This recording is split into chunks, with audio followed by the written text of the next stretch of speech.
Alright, so today's Q&A session, welcome back. So, before I do begin, I want to give two quick shout out. First person, RockAndRollRudy, and second person, Jerod Rumney. Their channel in the link down in the description. They're the ones that are participating in the No Excuse 90-Day Challenge with me. So, big shout out to them. Follow them, subscribe to them, watch their videos, help and support each other as a community that we have. So, to begin, first question comes from future sailor Franklin, asking me about two questions. Number one, my plans after the military. My plans after the military is to start my own business again. You know, if you don't know me, before I joined the military, I had my own business. It failed, so I joined the military. Here I am, and I'm sharpening my mind, educating myself, so by the time I get out, you know, I can destroy the marketplace, more specifically the social media aspects. Second question Franklin asks is military a good place to start for a career, civilian career wise?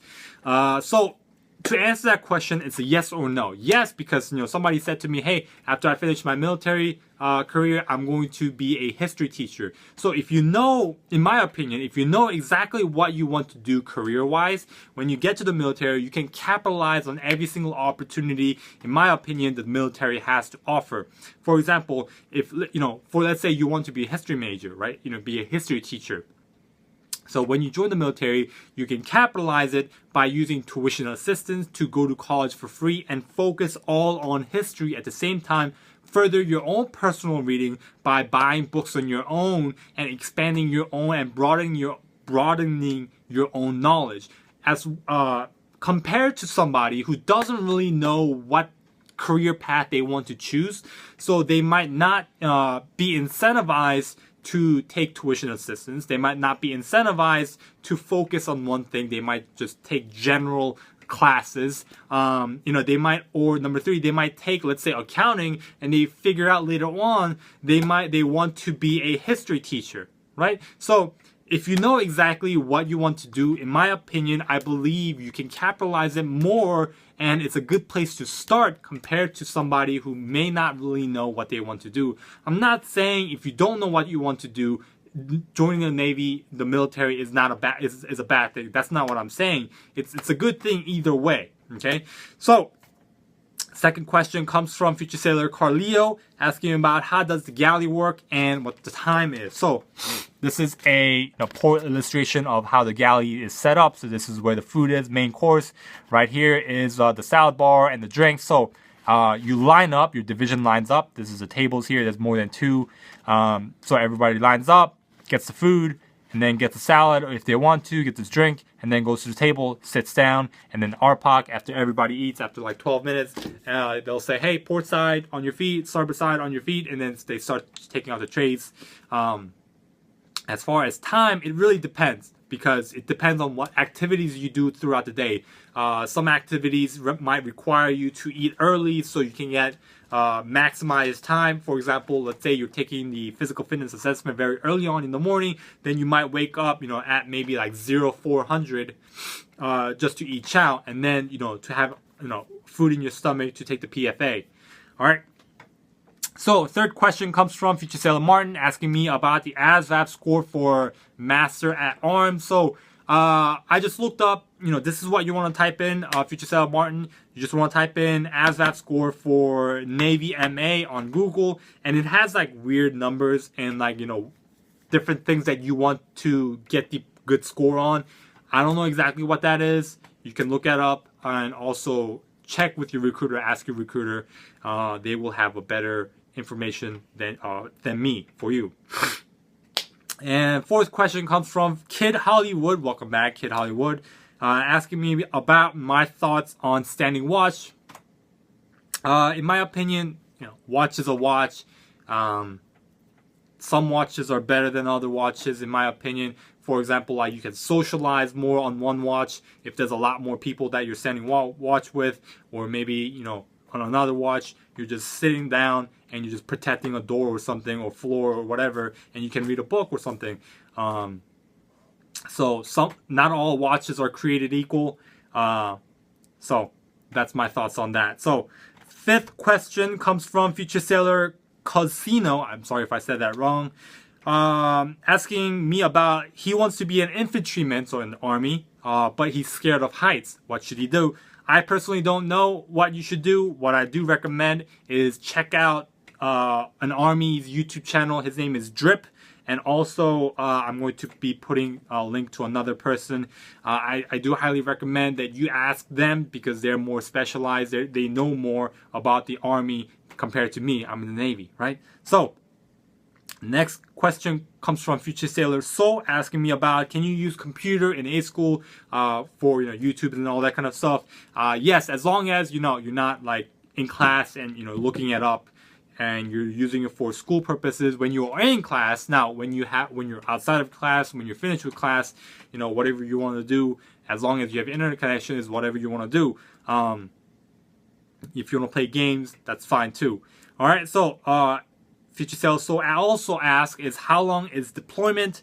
Personally, for me, I haven't been on a deployment yet.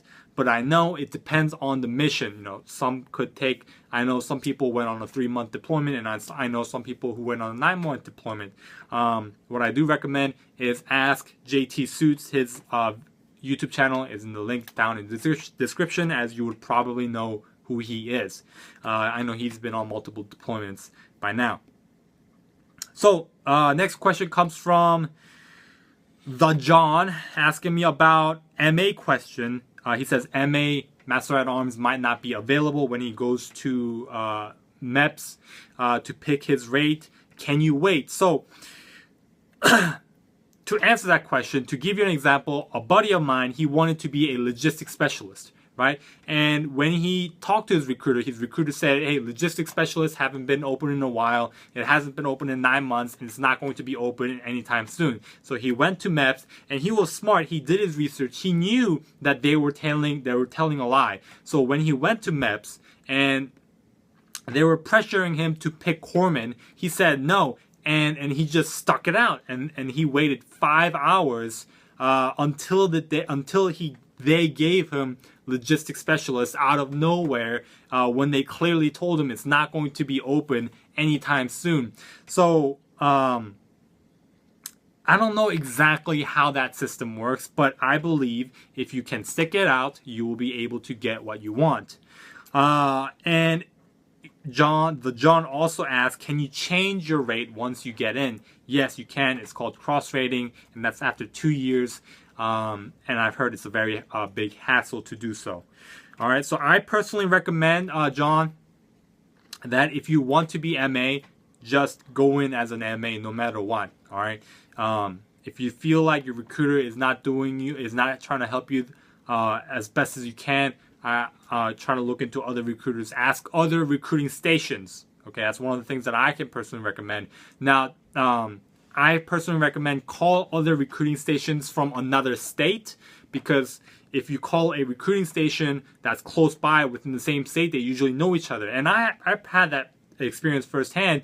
I wanted to be a mass communication specialist, MC, and I called my recruiter. I said, hey, I want to be an MC. And my recruiter said, hey, no, that takes 20 years. They usually want you to do a 20-year contract, which is a total bullcrap. And I didn't believe him, so I double-checked with another recruiting station. And they were like, hey, what recruiting station do you belong to? And I said, oh, I belong to this one. And they kind of like backed each other up. And so you want to call another recruiting station from a different state or somewhere far away that there's no way that they'll know each other or something like that. All right, so next question comes from Future Sailor Alvarez, asking me about how many people are allowed in boot camp graduation. That is 4, and with the exception of a child at a certain age, infant at a certain age, when you get to boot camp, you do send out a letter, and within the letter it has the exact age of how old the infant can be and how many people, and like the description of where it's going to be and what time and all that kind of stuff. So the family will get that information. And next question comes from Future Sailor Rumney, asking me about during PT, do you do wide grip push-ups and diamond push-ups? You will only do that for like muscle training, like training wise, but you're not going to do that for the PFA, physical fitness assessment. So just to train, you're going to do your wide grip push-ups and your diamond push-ups. But as far as like test-wise, it's not going to be graded. So next question comes from Mrs. Glenn, asking about how is my military life so far. It's going well, Mrs. Glenn. I just work long hours, but I can't complain. And she also asks, am I still in A school? No, I've graduated A school September of 2015. And yes. So next question comes from ReddiToWhip, asking me about my duties as LS. So I already have a video of that. I think it's like question of the day number 3. The link will be in the description down below. And how many hours am I working? So this week I work 64 hours. So that's that. And I don't get overtime. And I am stationed in Virginia. I'm not going to give you exact location. And is there opportunity to take college classes? Yes. Okay. On a quick note with that, most places I've heard are going to require you to be there for 1 year, or if you pass like special quals and stuff like that, like ESWAS, like surface pins and stuff like that, then you can take classes. So it really depends on which location. Some location I heard it requires you to stay at least 1 year, then you can take your tuition assistant classes, college classes. And some places where I am, they just mostly require you to have your ESWAS pin, surface warfare pin. But there are some people that don't have that at all. And what that is just basically a pin that just states, hey, I know a lot about multiple different rates. I know how to do their job to some degree. Pin like that. So, and ReddiToWhip also asks, is signing for a longer contract beneficial?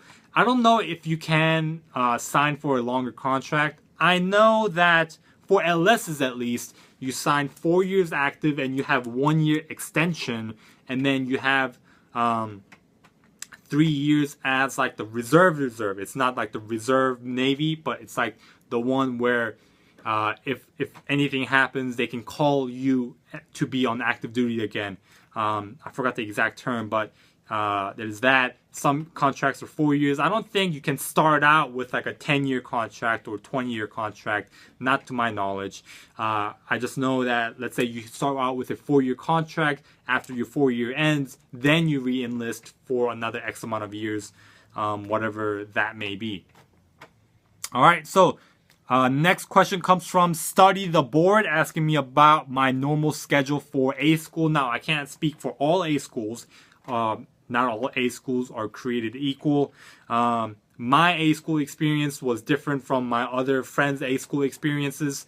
But as far as what I can say for my logistics specialist A school, I was, in comparison to boot camp, I was basically like the RPOC of A school. We called it the CO, and the CO was in charge of the fleet of like 100 people at least. And then what we would do is, we would wake up early in the morning, and then sometimes we would practice drills. So marching, cadences, and opening and closing ranks for inspections and all that kind of stuff. We would have like practice inspections. At the same time, for when we were working out in the morning, after we ate, we wake up, eat real quick, work out in the morning. We would run like, the facility was really great. For logistics specialist A school, the facility, in my opinion, some people didn't like it, but looking back, they love it. Personally, for me, when I was in A school, I really enjoyed my time. It was a very, very fantastic place, and just working out was extremely fun. It has great scenery. It has like a little pond and everything. And after that, you take your classes, and then after you finish your classes, you have your free time unless you have duty. Your duty is basically you are still in uniform. You can't be in your civilian clothes. And then you just stand by for drills, or you stand by for a watch if you have a watch. A watch could be like, you stand on the chair and make sure everyone's doing what they're supposed to do, or rove around, make sure everyone's doing what they're supposed to do, stuff like that. So last question comes from Future Sailor Rumney, asking me about do RDCs, do instructors yell like they do in Marines and stuff like that, Marine boot camp? So it really truly depends on the RDC. Like, I know my RDCs were very nice people. They didn't really yell. That's their method, okay? But I know some RDCs, like I talked to buddies of mine, all they do is just yell, right? And they make some RDCs, some instructors make a point to break down recruits to make them cry. And I know those people, and I've seen them. And future Jerod Rumney also asks, what's an example? So, of the worst yelling I've ever seen. So, during the processing week of boot camp, we were being issued our uniform. Okay, so we were in a little room, and then my division was here, and there was another division that we graduated on the same day with on the other side, and we were stenciling our uniform. So, stenciling is basically you get a pen. You get this exact pen right here. This is from boot camp, and then you get your clothes. For example, let's say it's your NWUs, right? Your Navy working uniform, the camo uniform. So you put your initials on it. So for me, it will be YHK, and then my boot camp division, which was 251, and then.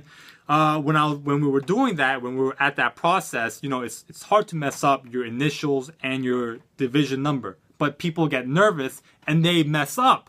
So what happened was, as we were going about this process, on the other side, the other division, one person messed up. So when you mess up, you raise your hand and say, hey, I messed up.